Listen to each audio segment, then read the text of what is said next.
Good afternoon, Miss Lexi Osborne, the woman, the myth, the legend, and the future psychologist. Nice to see you. Thank you for doing this interview. Today we have a consent form.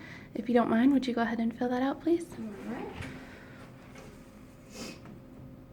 Should I print or signature? Yes, print on the top, and then at the bottom it's going to ask for both your printed name and signature. I've provided this to you previously, so you've got a chance to read over it before today. Yeah, I appreciated you making sure everything was good to talk about and everything. That was good.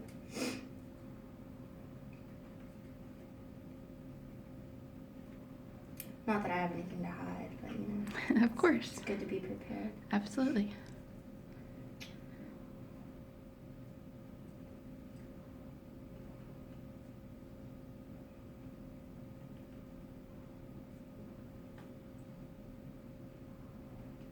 All right.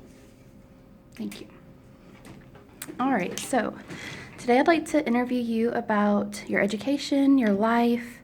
I really appreciate the quote St. Augustine said, "We are too weak to discover the truth by reason alone." I think that goes along with your story. So tell me about yourself. Well, where would you like for me to start? Let's see. History or current? Sure, how old are you now? I'm 23 right now, but I'll be 24 next month. Okay, great. So I guess let's start with your education, maybe with high school. So high school, I started out at a school called Trinity Christian Academy, and I had been there since second grade. But unfortunately, in high school, getting in with the wrong crowd, having some personal issues, I did not get to graduate from that school. I had to do an online program, which ended up being the best thing that ever happened to me. At first, I was like, oh no, like I've gone to school with these people for a decade, and I don't get to graduate with them. But then doing the online school, I got to go at my own pace and kind of get that taste of independence and not be worried about, the social aspect of high school and, trying to think of the right word, proving myself to other people or being accepted. That wasn't on my radar at all. I was pretty much by myself. And that school is called Laurel Springs. It's in Ojai, California. And it's really designed for students who, I had a lot of classmates that were training for the Olympics or they were on Disney Channel, things like that. It's made for a more flexible schedule. Okay, great. And so you graduated in undergrad. Tell me about your undergrad experience. So for undergrad, I went up to Louisville, Kentucky. It was about 5 hours away from my hometown, which I thought was good. I could go home in a night if I needed to, if something happened. My family was right there, but I also was just far enough away to have my independence and figure things out on my own. I went to Bellarmine University, which is a private Catholic school. They didn't have they didn't have required chapel or anything like that, though. It wasn't overly Catholic. That's just where their roots were, and I felt comfortable there because it was a smaller school, and I really appreciated that. I hear a lot of people's undergrad experience has 200 people in a class, where our average was maybe 20. And then I was also in the honors program, so that narrowed it down even more. Some of my classes only had 5 students, so I really got that one-on-one with my professors. And also really loved all my professors there. They were required to be doing active research in addition to their teaching, and so they're very much in the field, and I felt like that gave them a great perspective. Okay, great. And what was your degree? I studied psychology was my major. And then because I was experimenting and, doing the stereotypical college thing and going a little crazy with my first taste of independence, I did not do as well as I could have. And so to kind of compensate for that, I minored in a bunch of things so that my degree looked a little bit better. I was like, well, if I can't have a perfect GPA, then I'll show that I did care. So let me just do average in a bunch of things. So I also I minored in philosophy and anthropology, and the way that those things all intertwined, I feel really got me where I was today. I ended up going forward into social work because of that, because I felt like that was a good way to intermesh everything together that I had learned. and I didn't want to leave anything out because I loved it all so much. Sure. And you're currently getting your master's?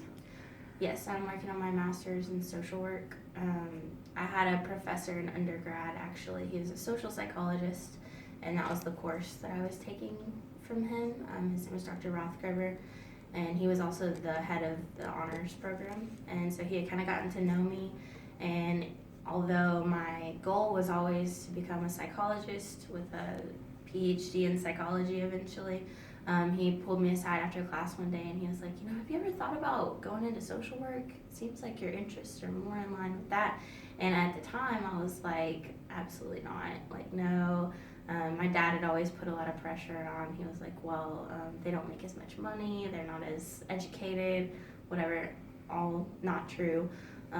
And so later I put a little bit more thought. I did more research on it, and I was like, that is a respectable program. Like, that is honestly like what I would more likely like to do.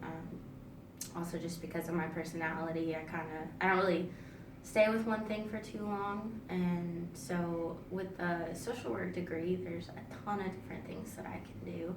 I can do the counseling that I've always wanted to do, but I can also do welfare programs, work with foster children, all kinds of different things with social work. And I liked that openness, just in case. Great. So, I guess over the course of your studies, who's been a positive influence? I heard you mention several different names, so could you tell me a little bit about the positive influence they've had on your studies? Well, Dr. Rothgerber mentioned kind of put it on my brain to consider social work. There's another professor, Dr. Hutchins.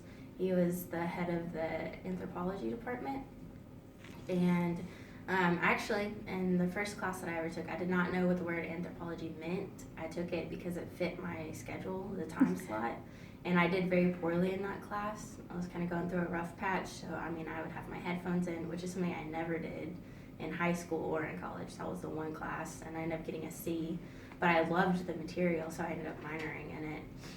And he taught most of the classes because it was a very small program.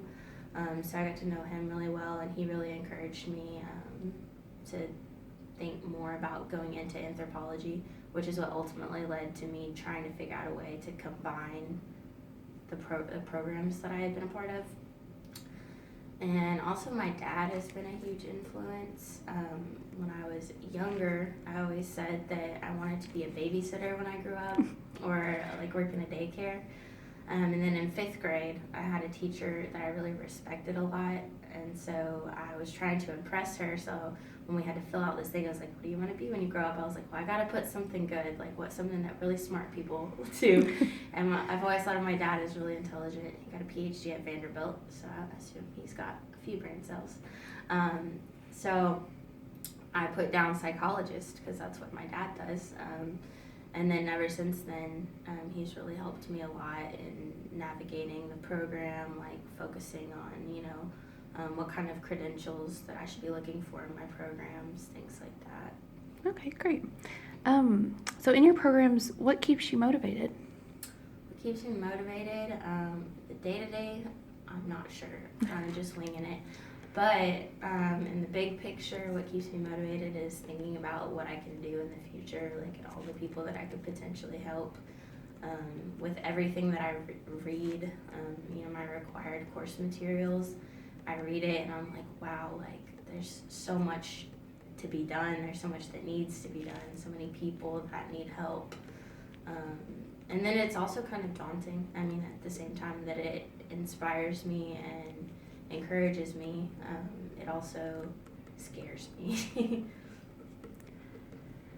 So, what about when you have had scary times or bad times?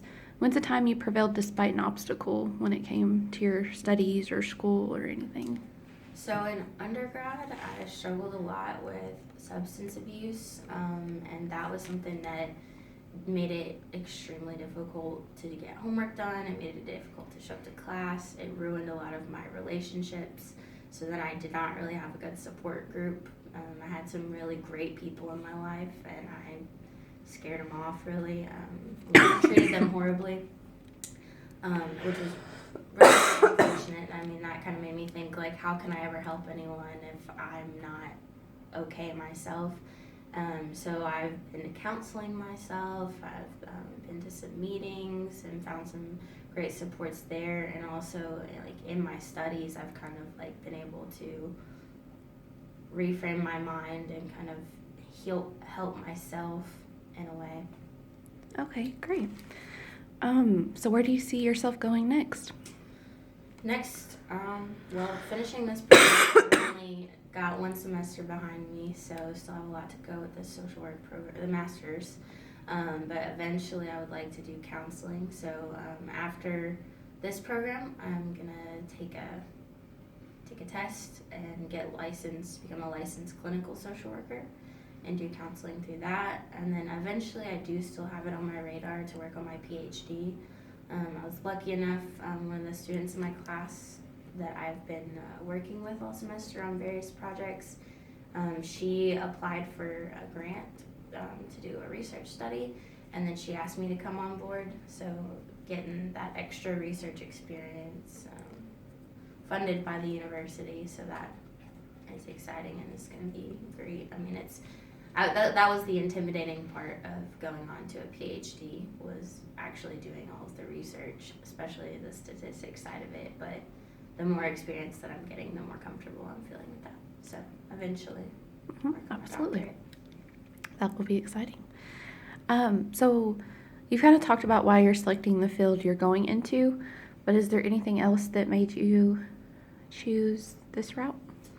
Oh, well, like I said, in high school, it was pretty rocky. I got in trouble a lot. So there was a time where I had been suspended from school. I know it sounds horrible, but I mean, it's a success story, right?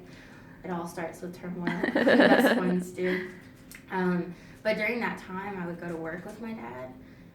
So I got to sit in on patient sessions, as long as they said that was okay. And then, like, as I got older, I had a more involved role in that, transcribing patient notes, pulling people back, like doing that, but really being a part of, like, the clinical aspect of things, like working in the office. So that really solidified in my mind, like, okay, like, not only is this feasible, I can do this, but also, like, I love people. I love being in this, like, one-on-one. I love being the person that they feel like that they can come to, and just some of the feedback that I've gotten. Like, I had no degrees, no kind of anything, but the patients that were my dad's patients, they would tell me, like, I'm so glad that you're in here. Like, I really feel more comfortable sharing about this certain aspect of my life, that certain aspect, more so than I do with Dr. Osborne. And so that really encouraged me a lot. I was like, okay, like, maybe there's something to this. Maybe this is like a true calling to my life. Okay, great. So you see yourself advancing. You've told us about that. How else will you continue growing in life? That's a big question. I don't know. I mean, really, it's just like a daily thing. Like, just keep going. My studies have always been very important to me. That academics have always been my priority. Aside from, some other things that got messed up. But I wouldn't say I prioritized those things. I would say those were more of like a barrier to putting my full attention to my priorities, or remembering my priorities. So just continuing to work on myself. Definitely wanting to get more involved with church family. I've been in church my whole life and kind of fell off from that. But that's something that I think about all the time, and I know that when I'm closer with God, that helps me in numerous ways. I mean, I really could not even go into all of it. It would take days and days to talk about all the benefits of that for me. Sure. All right, so let's talk about a little bit about Lexi Osborne, the woman, the myth, the legend, and the future psychologist, outside of education. So what kind of, what inspires you other than, education? Who inspires you? Well, I really love this actress. Her name is Natasha Lyonne. You may know her from Orange is the New Black. She played Nikki. And really, outside of her acting career, it's who she is as a person. She did a lot of podcasts or radio interviews, things like that, and I've heard all of them. I've watched every interview. And she's so intelligent, and she's like a great example of someone who, a lot of her roles mimic what her reality was. I mean, she went through a time where, because of being a child actress, I mean, she started on Pee-wee's Playhouse, if anyone remembers that. It's really old. Mm-hmm. But, so she started there, and really had a hard time with her parents kind of monetizing something like a passionate 5-year-old, which, is a popular story. Child actors have a hard time transitioning into adulthood. So she went through a really bad heroin addiction that ended in she got a bacterial infection, had to have open heart surgery because of that, and it ruined her career. I mean, she fell off the face of the earth essentially, as far as the public eye knew. She disappeared for a while, but because of who she is and how smart she is, she was able to come back. She started with theater. One of her friends, Clea Duvall, that she was in movies with as a teenager, had kind of some plugs in the theater scene. Excuse me. And she grew up in New York, so that was always something she was interested in. And through her involvement with the theater, she was able to get back on the screen, and she did Orange is the New Black, and she's actually since then written and produced her own shows. One of those is Russian Doll. And in all of her work, you can see it's not just entertainment, it's not just shock factor, whatever, not just drama, whatever other angle that the majority of television focuses on, how they pull people in. She's really got all these underlying themes of what it's like to be alive, what the purpose of living is, all these things that you can tell she's really spent a lot of time thinking about. It's philosophical, it's informed. I really like that a lot. Mm-hmm. Okay, great. So, when do you personally feel most comfortable? I personally feel most comfortable in the classroom. Honestly, I wish that I could be in school for the rest of my life, but I know that I'm not going to help anyone by just continuing to sit in a classroom. But the open discussions that happen there, I don't know, I guess I just feel more confident in that space. Learning has always been something that's been very easy for me. I'm not one of those people that have to spend a lot of time studying. A lot of people hate that about me. I can really show up for a test and wing it and get an A. All the turmoil that I had during undergrad, I ended up with above a 3.0 GPA, and then got into a graduate school. So Great. So where is somewhere you enjoy visiting? I love visiting Italy. I would love to live in Italy. I got to go there for the first time when I was 17, with a student ambassador program. And so, Italy's shaped like a boot, so it's long and skinny, or tall and skinny. So we kind of started at the top and pinballed down, so I got to see a lot of things, but not for very long.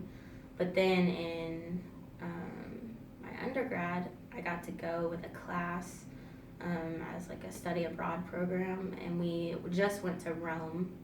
I mean, we went a little bit outside of Rome for 1 or 2 days, but really got to stay in Rome and Vatican City, and that was incredible. I mean, we got to do so many things. I didn't actually know that underneath St.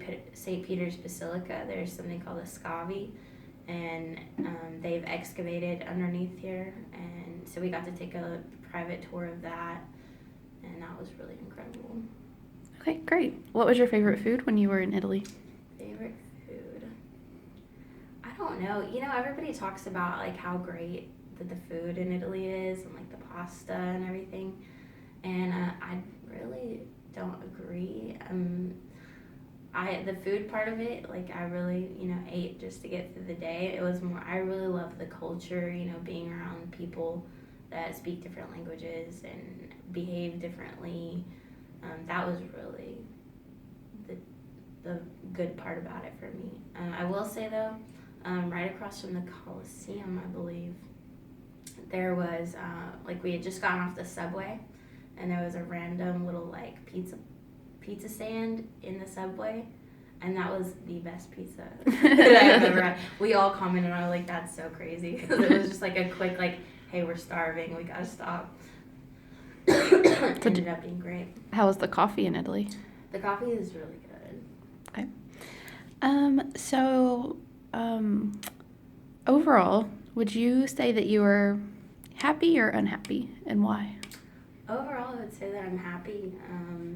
Despite some bad days, overall, I feel like I'm doing the right thing finally.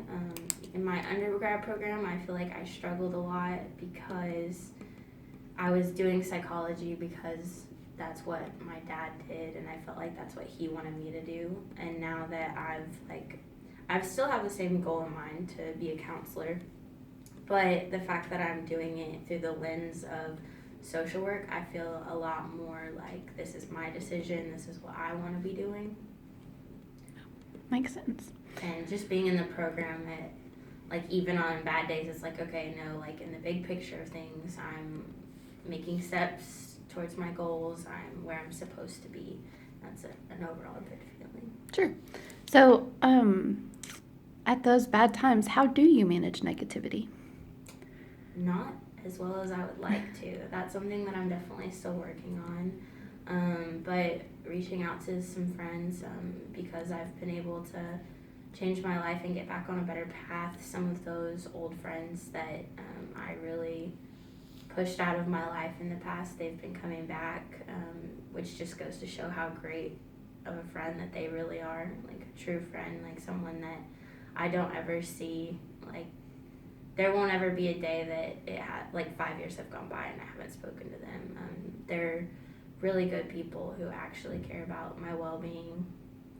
So luckily, like, we live in a day and an age where FaceTime is a thing, so we can video call, and it's not the same as hanging out, but like you get to see their face and talk to them. So anytime things get really bad, like, that's definitely something I do. And if none of them are available, I also have a really great relationship with my mom. So just calling and talking to her about anything really it just kind of, like, helps you take a step back and, okay, I'm okay. I can keep going. So, is there anything, like, specifically, like, what discourages you? Discourages me. I guess my past. I really let that. I mean, I know as a person who studies psychology, I should not focus on the past as much as I do, but it's a struggle, and it just goes to show, like, this is not something that you can always do on your own. It's not something that's, like, super easy to just be, like, the mind over matter, power of positivity, like, those things are great, but it's easier said than done. It's not that simple. So having a support group is really important. And so yeah, I guess my own struggles and the things that I've done in the past, like, they discourage me. Sometimes I let that get the best of me. I let that take over more of my thoughts than the positive things. And I think, like, oh gosh, like, I used to be this person. How can I transition to being this professional person who helps people? Or, I think about my own flaws and my own, lack of confidence. I let that get the better of me some days. Sure. So, going back in the beginning, we mentioned the St. Augustine quote that we are too weak to discover the truth by reasoning alone. What are your thoughts on that quote? My thoughts on that, I really like that quote a lot. What is it called? Well, I'm not sure what it's called, but in my undergrad, kind of their saying, what is that? It's not a mantra. Their mission, whatever. It was in veritas, something in Latin, but basically it means in the love of truth. And so it's like everything that we do there is because we want to know the truth. And I actually have a tattoo that you can't see right now, but it's in Greek, and it says aporia. And the philosopher Socrates, he talked about in the philosophy of knowledge, so how we know things, how we come to truth. Aporia itself means questioning, and he talked about it in terms of sometimes when we don't have an answer, when we don't know what the truth is, we have all these different options of maybe this is the right answer, maybe this is the right answer. The feeling of not knowing but questioning is not a state of being stuck. You're not stuck there. You are actually in a process. You're part of an active state of doing. You are questioning, and I really like that. It gave me a lot of peace of mind, because there are often times that I feel stuck where I don't know what's going to come next. I don't know what the right path for me is, or what I should be doing, what I shouldn't be doing. But the fact that that's on my mind, the fact that it's bothering me so much, is actually a good thing. And to be able to think that way has been very helpful to me. Okay, sure. Did you get any inspiration from Aristotle? Aristotle, yes. And actually, I said that I've gone to counseling myself before, and that was something that I used in counseling. I don't know, because it was really, I guess, because of my background, it was a lot of me just counseling myself, but having another person there to guide it. Excuse me. So Aristotle, my favorite thing that he ever talked about was balance, and the way he named balance was the mean between extremes. And that helped me because I'm a very extreme person. I'm very all or nothing a lot of times, which is not a good thing, but it's something I'm working on. So I'm either like all the way in or all the way out. All the way, I'm gonna go on a bender, or I'm not gonna touch anything, like no substances at all, like no drinking, no anything. So to think of balance, and I mean that's really what I believe to be the key to life, like to be happy, to be successful, is finding the mean between extremes. Absolutely. So is there anything else in conclusion you would like to say? Well, I did remember what the full Latin was, in veritas amore, in the love of truth. Yeah, that was on my mind. Okay. I guess in conclusion, just anybody watching this, I hope that you can see that, regardless of your past, regardless of your mistakes, even if that's still something that you're actively struggling with, don't give up. Like, keep pressing forward. Like, find your balance, find your mean between extremes, and find what motivates you to keep going. And don't let the negative thoughts overwhelm the positive thoughts, because they're all in there. You just have to choose which one that you focus on. Absolutely. Thank you so much. Thank you. So one last thing I want to know your thoughts on: Lexi Osborne, the woman, the myth, the legend, and the future psychologist. In any of your works, do you think you'll ever refer to yourself as this title? Probably not. It's not really me. Maybe the psychologist, but none of the other. All right. Well, thank you so much. I really appreciate your time. This has been a wonderful interview, and thank you so much, Miss Lexi Osborne. Thank you.